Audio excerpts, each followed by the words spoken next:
你相信这个世界上有灵异事件吗？欢迎收听由怪谈传说为您演播的惊悚故事。夜晚的台中一中，校园内一片寂静，唯有树叶在冷风中沙沙作响。天边没有月亮，厚重的云层将整个学校笼罩在一片朦胧的黑暗中。灯光昏黄的路灯像是无力的守卫，照亮了校园的一角，却让远处的鬼楼显得更加阴森。你准备好看完这个故事了吗？这栋楼已经很久没有人使用了，斑驳的墙壁上爬满了青苔，窗户上积满灰尘，隐约还能看到裂开的玻璃反射出零星的光。尽管学校已经用铁链将大门锁住，但传闻中它依旧不安分。滴答滴答，钟楼的指针刚刚划过午夜12点，一名值班的保全推着自行车沿着校园小道缓缓巡逻，他的脚步声在空旷的操场上回荡，显得尤为清晰。每走几步，他都会习惯性的回头看看，仿佛身后有东西在跟着他。突然，远处传来一声闷响，像是某扇门被大力关上。保全下意识停下脚步，抬头望向声音的来源，正是鬼楼的方向。他皱了皱眉，喃喃自语道：这么晚了，谁还会跑到那里去？他犹豫了一下，最终还是决定去查看情况。推着自行车的他走得很慢，耳边的风声变得格外刺耳，似乎有低语声夹杂其中。他甩了甩头，以为是自己太累听错了。走到鬼楼前，保全停下脚步，借着微弱的手电筒光，看到锁链仍然挂在大门上，大门却微微敞开了一条缝隙，锁链似乎被人剪断过，但又被草草挂了回去。有人在里面。保全皱起眉头，手电筒的光束缓缓扫过门缝，试图看清里面的情况。楼内漆黑一片，什么都看不到，但他隐约感觉到有什么东西正在盯着他。喂，谁在里面？保全壮着胆子喊了一声，声音却像石头沉入深渊，没有一点回音。就在这时，楼内突然传来轻微的脚步声，像是有人赤脚踩在冰冷的地板上，一步步朝他靠近。出来！保全的声音有些发颤，他举起手电筒，猛地推开大门。光束扫过空荡荡的走廊，没有人，但脚步声却停在了他身后。他回头一看，什么都没有。见鬼了！保全喃喃道，正准备转身离开，忽然感觉肩膀一沉，像是被什么冰冷的东西拍了一下。他猛地回头，什么都没有，但手电筒的光却突然熄灭了。一片黑暗中，他听到耳边传来一阵低语：别进来。第二天清晨，学生们陆续进入校园，却发现鬼楼前停着一辆自行车，车旁的地面上散落着一只手电筒和一顶帽子，而保全却不知所踪。有人说，他被鬼楼里的东西带走了。台中一中的早晨一如既往的忙碌，校园里充满了学生们的喧闹声和脚步声。然而，昨天值班保全离奇失踪的消息却像一阵阴风，悄悄渗入了每个人的耳中。听说了吗？鬼楼那边又出事了。真的啊，昨天晚上我还看到警车来学校了。别吓人了，那些故事八成是乱编的吧。转学生小新站在教室窗边，耳朵捕捉到这些窃窃私语，不禁露出了一丝冷笑。他刚转到台中一中没几天，就听说了关于鬼楼的各种传闻。那些故事听起来像极了用来吓唬小孩的把戏，但他不信邪，反而觉得这些传闻充满了夸张和荒谬。鬼楼不就是一栋废弃的旧楼吗？还能真闹鬼不成？小新一边整理书包，一边对身旁的同学说道。同桌阿杰压低声音，神色有些紧张。小新，我劝你还是别乱说，这栋楼真的很邪门。我表哥以前在这里念书，他说亲眼看到过。看到什么？小新挑了挑眉，满脸的不以为然。看到一个穿旧校服的学生，就站在教室的窗边，一动不动地盯着他看。阿奇的声音越来越小，仿佛怕被什么东西听到似的。后来他高烧了1个星期，休学了半年才恢复。呵，越说越悬了。小新摇了摇头，嘴角挂着一丝玩味的笑容。我倒想看看这鬼楼到底有多恐怖。午休时间，小新和几个新认识的朋友围坐在校园小卖部的长桌旁，大家的讨论又一次绕回了鬼楼的话题。听说那栋楼已经被封了几10年了。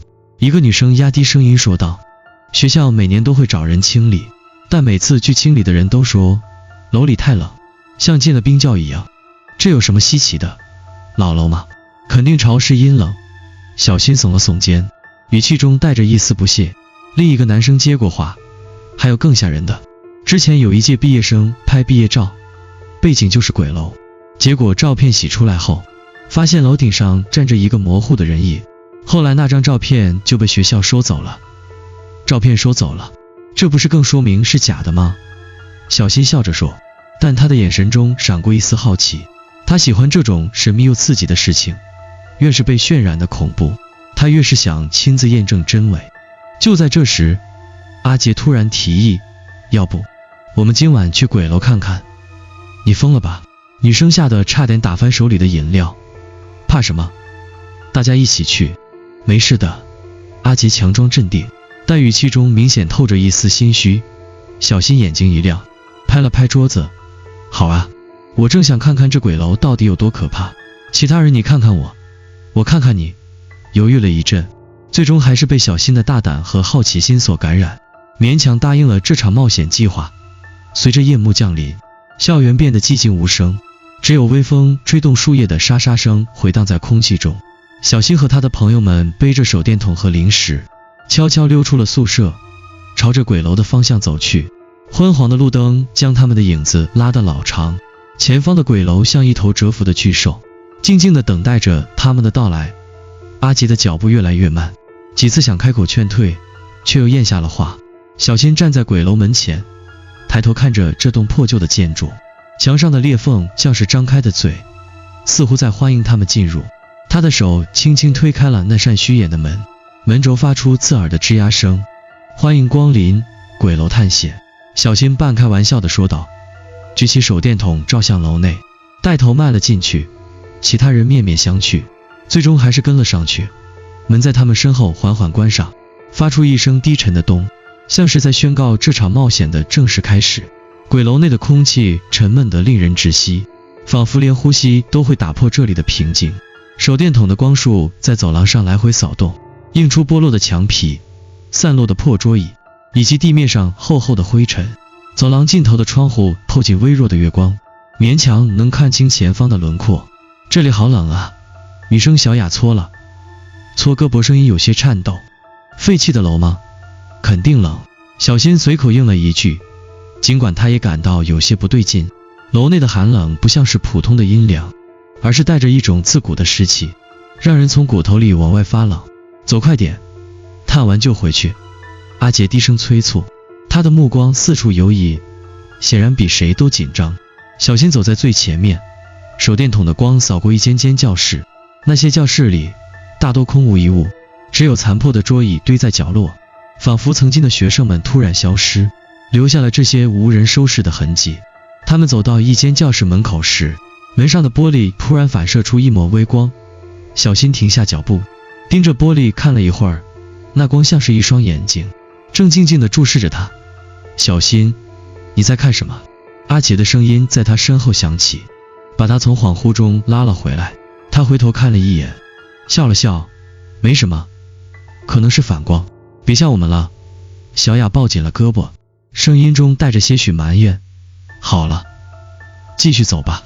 小新不以为然地说道，但他的心里却升起一丝莫名的不安。他们继续向前，走廊尽头的最后一间教室门半开着，里面透出一丝诡异的光。小新推开门，手电筒的光照进教室。这间教室看起来比其他地方更完整，桌椅摆放得整整齐齐，黑板上还留有粉笔字的痕迹。小新走到黑板前，用手电筒仔细一照，发现上面写着几个模糊的字，不要进来。这是谁写的？阿杰的声音几乎压成了一条线，可能是之前来探险的人留下的吧。小新耸了耸肩，但他的语气不再那么轻松。那些字迹看起来不像是最近写的，反而像是多年风化后残存的痕迹。就在这时，教室的灯管突然闪烁了一下，随后啪的一声彻底熄灭了，整个教室陷入一片黑暗。怎么回事？小雅惊呼，紧紧抓住了阿杰的手臂。小新迅速打开手电筒，光束扫过教室，却发现黑板上的字迹变了，原本的不要进来变成了你们来了，谁在搞鬼？小新大声喊道，试图用自己的声音驱散心中的恐惧。突然，教室的角落里传来轻微的脚步声，像是有人赤脚踩在地板上，一步步朝他们靠近。所有人都愣住了，手电筒的光束齐刷刷地照向角落，却什么都没有。别开玩笑了，出来！阿杰的声音已经发抖，但没有人回应他。脚步声依旧继续，越来越近，直到他们的身后。跑！小新一声令下，所有人慌乱地冲出了教室，沿着走廊狂奔。身后传来急促的咚咚声，像是有什么东西在追赶他们。当他们冲出鬼楼大门时，背后的声音戛然而止。小新回头看了一眼，发现那扇门缓缓地关上了，仿佛从未打开过。太诡异了，我们再也不要来了。小雅喘着气说道，眼眶中已经泛起了泪光。小新没有说话，他的手死死地握着手电筒，脑海中却不断回放着黑板上的字迹，以及那诡异的脚步声。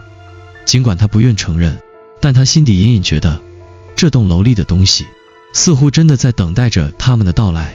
尽管昨晚的经历让每个人都心有余悸，但第二天一早，小新却显得格外平静。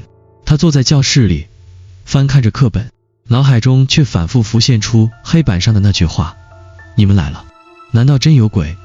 他低声自言自语，但很快又摇了摇头，试图用理智压下心中的疑虑。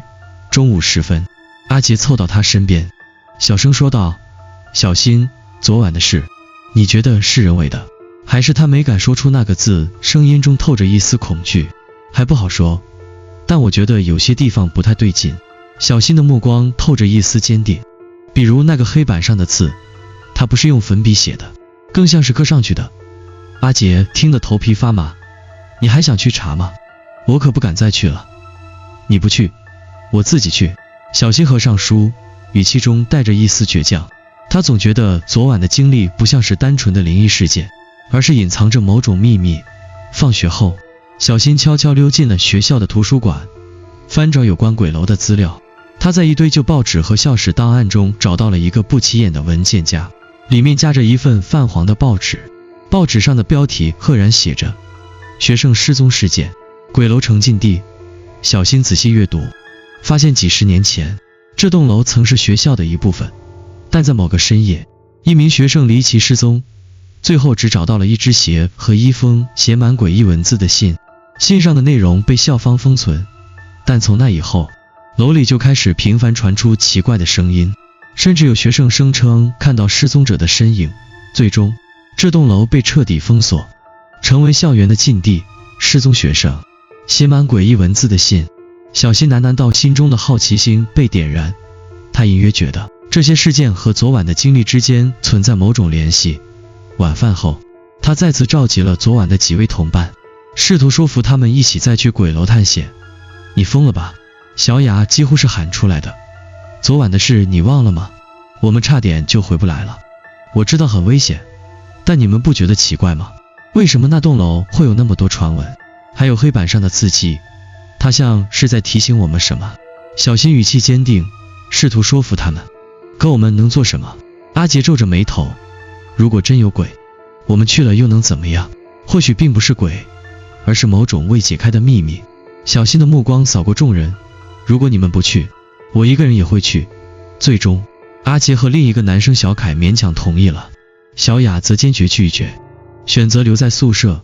夜幕再次降临，小新、阿杰和小凯带着手电筒和一张从图书馆找到的鬼楼平面图，悄悄溜出了宿舍。他们的目标是昨晚未能探查的2楼和3楼。走进鬼楼，冰冷的空气再次迎面袭来，楼内的死寂让人不由自主地屏住呼吸。三人沿着昨晚的路线走到2楼，一间被铁门封住的教室吸引了他们的注意。这间教室昨晚好像没注意到，小凯低声说道，用手电筒照向铁门，门上挂着一把生锈的锁，旁边的墙壁上写着模糊的几个字，不要进去。越是警告我们不要进去，越说明里面有问题。小新蹲下身，试图用一根铁丝撬开锁。你怎么会这个？阿杰惊讶地问。我爸是修锁的，我学过一点。小新一边摆弄锁，一边随口说道。几分钟后，锁发出一声轻响，被打开了。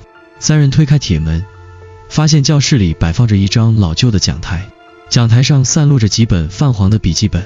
小新拿起一本翻开，发现里面写满了潦草的字迹和奇怪的符号，字里行间充满了绝望和恐惧。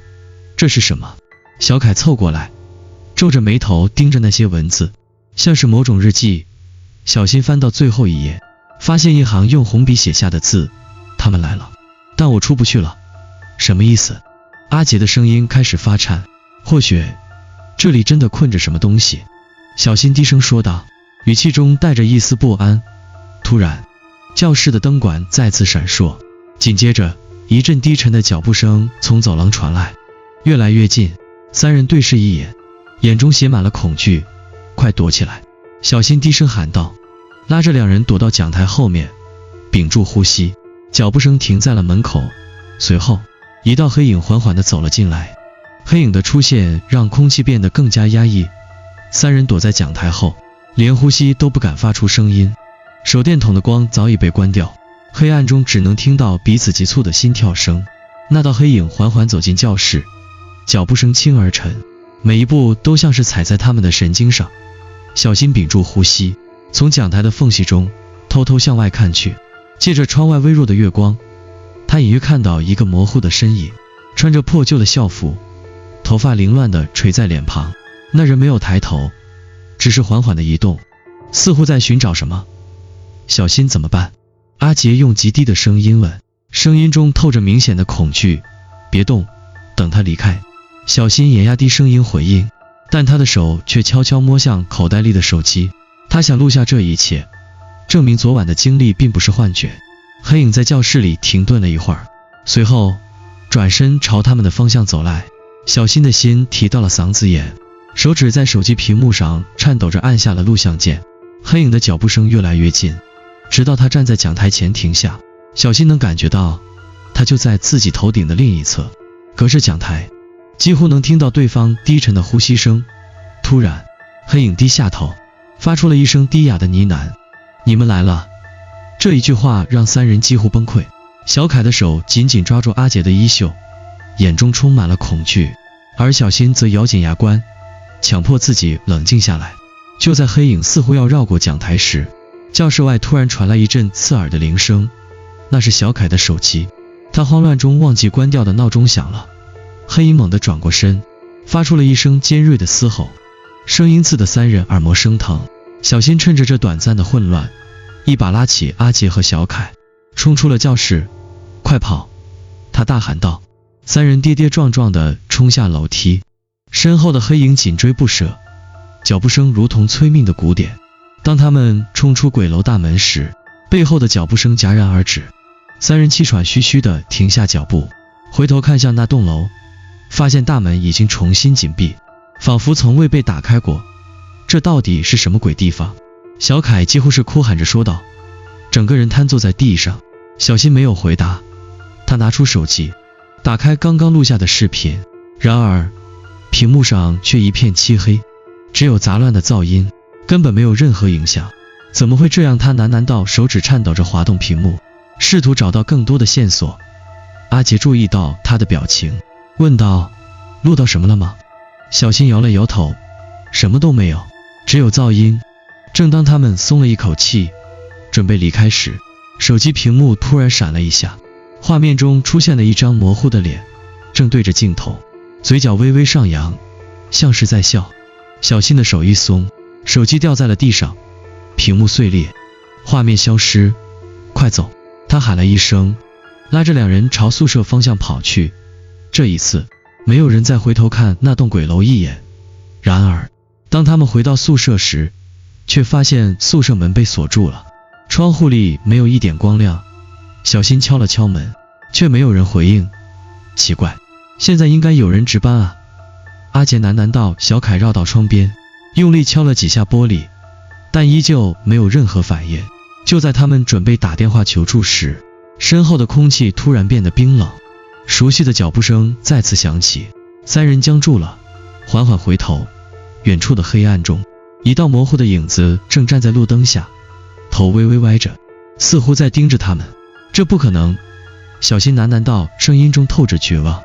他终于意识到，他们根本没有逃出鬼楼，而是被某种力量困在了这场永无止境的噩梦中。远处的影子开始移动，脚步声再次响起，越来越近，越来越清晰，影子一步步靠近，脚步声像一根根针刺进三人的神经。小新、阿杰和小凯慌乱的后退，直到贴上了宿舍的铁门。他追过来了，我们根本没离开那栋楼。小凯的声音已然崩溃，眼中充满了恐惧。冷静，小新强迫自己镇定下来，低声说道，如果他能控制我们，早就动手了。他一定是想让我们做什么。做什么？阿杰咬牙问道，声音中透着颤抖。我们怎么知道他想要什么？小新脑海中飞速回忆着图书馆看到的资料，还有教室里那本日记。他突然想起日记最后一页上的那句话，他们来了，但我出不去了，出不去。或许我们已经被困在某种诡异的空间里。小新低声说道，如果我们不解开这里的秘密，就永远无法离开。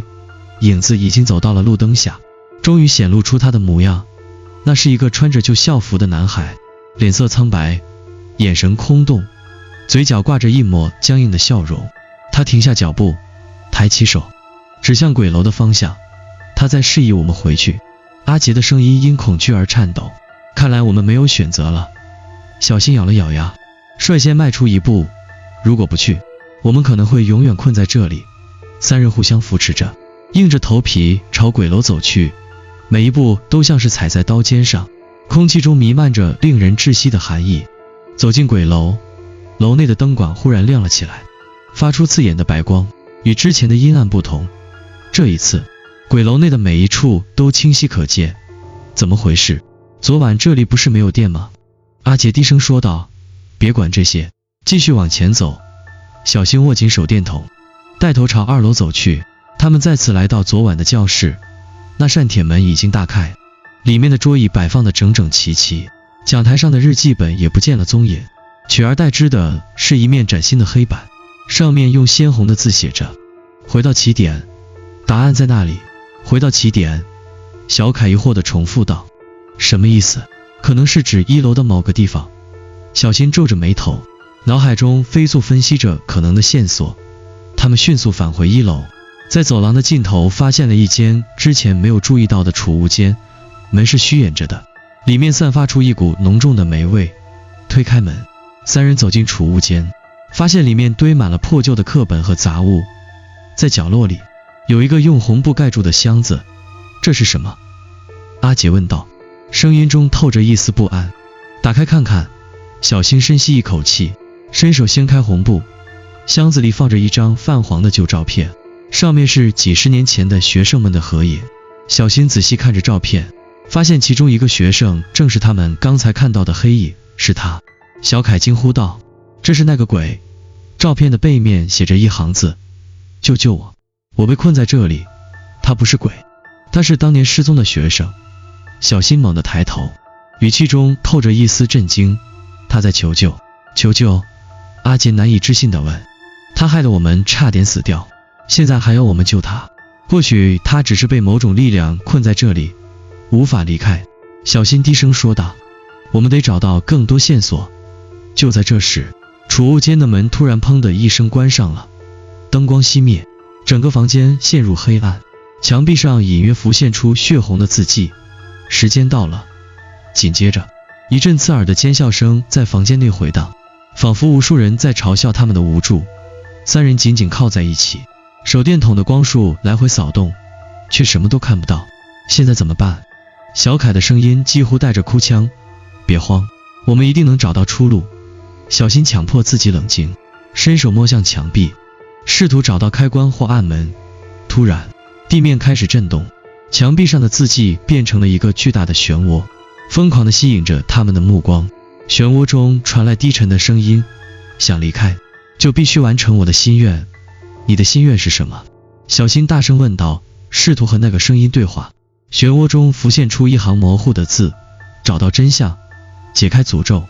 小新深吸一口气，握紧拳头。好，我们答应你。话音刚落，储物间的门猛地打开，外面的走廊再次亮起灯光，而漩涡也缓缓消失，墙壁恢复了原状。看来我们必须解开这个地方的秘密，否则永远别想离开。小新低声说道，眼中透着前所未有的坚定。三人互相看了一眼，尽管恐惧仍然笼罩着他们，但他们知道，只有继续深入这场噩梦，才能找到真正的出口。走出储物间，三人喘了口气，却没有一丝放松的感觉。走廊的灯光依旧昏黄，空气中弥漫着一股潮湿腐烂的味道。小新看了看手中的照片，心中一阵不安。找到真相，解开诅咒，他低声重复着漩涡中留下的话，这地方一定隐藏着什么，我们还没发现，或许是学校的历史档案。阿杰试探性地说道，如果这些诅咒跟失踪的学生有关，档案室里应该会有记录。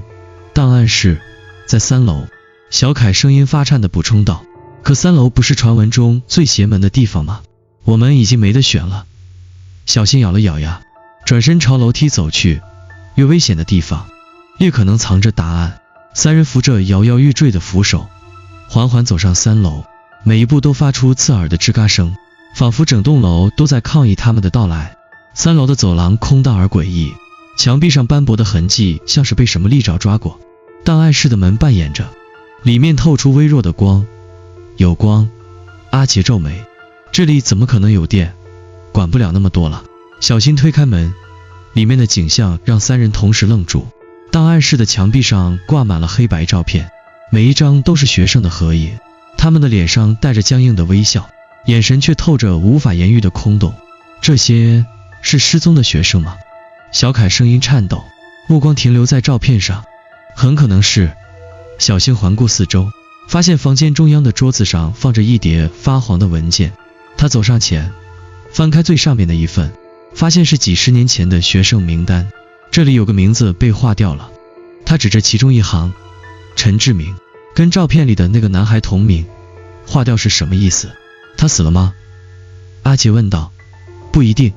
小新继续翻动文件，突然发现一张泛黄的手写信，上面写着，那些消失的孩子并未离开，他们的灵魂被困在这里，成为祭品。祭品？小凯瞪大眼睛，什么意思？或许这所学校曾经发生过某种仪式。小新低声说道，他们用学生的生命作为代价，换取某种禁忌的力量。开什么玩笑？阿杰忍不住提高了音量，这可是学校，怎么可能发生这种事？小新没有回答，他的目光被桌子下的一个旧木箱吸引住了。箱子上刻着复杂的符咒，似乎是某种封印。这是什么？他蹲下身，用力打开箱子，里面是一本厚重的黑皮书，封面上写着4个大字，禁忌录，别碰那个东西。小凯吓得后退一步，看着就不对劲。我们没有退路了。小新深吸一口气，翻开了书的第1页，书页上写满了密密麻麻的文字，描述了一个古老的仪式，将活人的灵魂封印在特定的空间内，以确保某种未知力量的延续。这就是诅咒的来源。小新的声音低沉，那些失踪的学生，他们的灵魂被困在这栋楼里，成为仪式的一部分。突然，房间里的灯光开始闪烁，墙上的照片发出低沉的嗡嗡声，仿佛无数人在低语。书页上的文字开始扭曲，变成了一个巨大的符号，散发出令人作呕的气息。快关上它！阿杰大喊。小新刚要合上书，书中的符号突然发出刺眼的光芒，一股强大的吸力将三人卷入其中。他们眼前一黑，耳边响起了无数尖锐的哭喊声，仿佛所有被困的灵魂都在向他们求救。当他们恢复意识时，发现自己站在一片灰蒙蒙的空间里，四周漂浮着无数模糊的身影。那些身影中，有的低声哭泣，有的发出痛苦的呻吟。这是哪里？小凯的声音几乎被恐惧吞没。应该是他们的世界。小新低声说道。那些被困住的灵魂，一个熟悉的身影从雾中缓缓走出，正是照片中的男孩陈志明。他的眼神空洞，却带着一丝恳求的意味。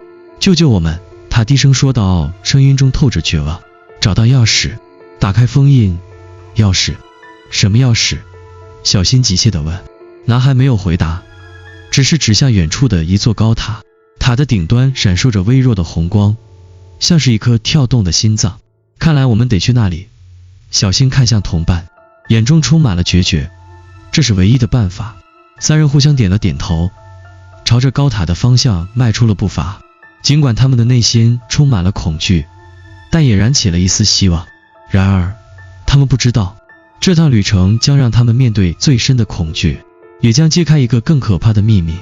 三人穿越灰蒙蒙的空间，脚步声在空旷的虚无中回荡，空气中弥漫着腐朽的气息。每走一步，周围的景象便愈加扭曲，仿佛这片空间并不真实，随时可能崩塌。陈志明的身影在他们前方引领着道路，他的脸色苍白，眼神空洞，似乎并不完全属于这个世界。尽管如此，他依旧指引着他们，步伐缓慢而坚定。我们真的能救他们吗？小凯的声音低沉而充满疑虑。如果他们真的是灵魂，那么我们能做什么？我们必须试试。小新回头看了看他，眼中闪过一丝坚决。如果不尝试，我们就永远无法逃离这里。走了不久，他们终于抵达了那座高塔。塔身高耸入云，黑色的石墙上布满了无法辨认的符号，仿佛无数灵魂的印记。塔顶的红光如同一个跳动的心脏，散发着一种无法言喻的吸引力。这就是他们说的钥匙？阿杰低声问，他的声音中充满了不安。可能。小新凝视着塔顶，心中充满了忐忑。他知道，他们的每一步都可能是迈向深渊。我们必须进去。他深吸一口气，转身走向塔门。门口没有任何守卫，仿佛等待着他们的到来。塔内的空间与外面截然不同，四周充满了幽暗的红光，墙壁上悬挂着无数镶嵌着宝石的古老画像，每一幅画中都是一个年轻的学生，面容与陈志明相似，眼中却充满了恐惧。这些人，小凯低声说道，他们也都是被困在这里的人。看样子是的。小新回道，这座塔应该是他们灵魂的囚笼。他们继续向上攀登，每一层的景象都显得更加扭曲。逐渐，他们来到了塔顶，那里有一座巨大的祭坛，祭坛中央放着一个闪烁着红光的水晶球，水晶球散发出的光芒强烈而刺眼，仿佛吸引着所有的注意力。这就是钥匙。阿杰声音沙哑，他看起来像是某种仪式的核心。是的。小新的眼中闪过一丝明悟，这是封印的源头，也是解开一切的关键。他走向水晶球，手指轻轻触碰到它的表面，瞬间，一股强烈的力量从水晶球中涌出，仿佛要将它整个吞噬。他猛地后退，心脏剧烈跳动，眼前的景象开始扭曲。你们要做什么？陈志明的声音在塔顶回响，他的身影在红光中逐渐变得模糊。你们不明白，这一切的代价是什么？代价？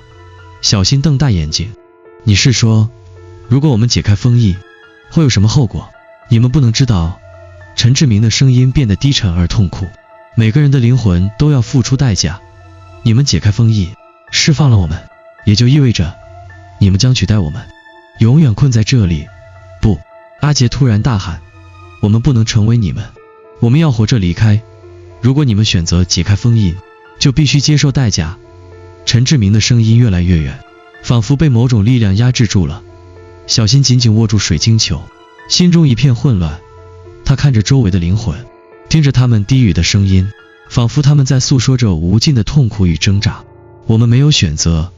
他咬紧牙关，这是唯一的办法。他闭上眼睛，将所有的恐惧与疑虑抛开，决心打破这道封印。手掌紧贴水晶球，低声念出那本禁忌录中的咒语。随着他的念诵，水晶球的光芒变得越来越强烈，整个塔顶开始震动，墙壁上的符号闪烁不定，仿佛在回应着他的召唤。突然，一阵刺耳的尖叫声响起，所有的灵魂开始挣扎，漂浮在空中。小新感到一股强大的吸力从四面八方袭来，仿佛整个空间都在崩塌。我们得快点！小新大喊，试图稳住自己的身体。快，解开它！阿杰和小凯在旁边呐喊，他们的脸色苍白，显然也感受到了那股即将吞噬一切的力量。就在他们拼尽全力的那一刻，水晶球突然爆发出一阵强烈的光芒，整个塔顶都被照亮，红光化作一道闪电，贯穿了整个空间。一声巨响之后，三人眼前一片空白。当他们再次睁开眼时，发现自己已经回到了鬼楼的走廊中。我们成功了吗？小凯低声问，眼中充满了疑惑。我不知道。小新缓缓站起身，环顾四周，鬼楼依旧屹立在眼前，然而一切似乎都恢复了平静。我们回来了。阿杰也看向四周，眼中满是困惑。就在这时，突然一阵低沉的笑声从楼上传来，回荡在空荡的走廊中。三人猛地回头，发现楼梯口站着一个身影，陈志明。他的眼神不再空洞，而是充满了某种深沉的情感。他朝三人微微一笑，低声说道：你们解开了封印，但代价已经付出，你们永远无法离开。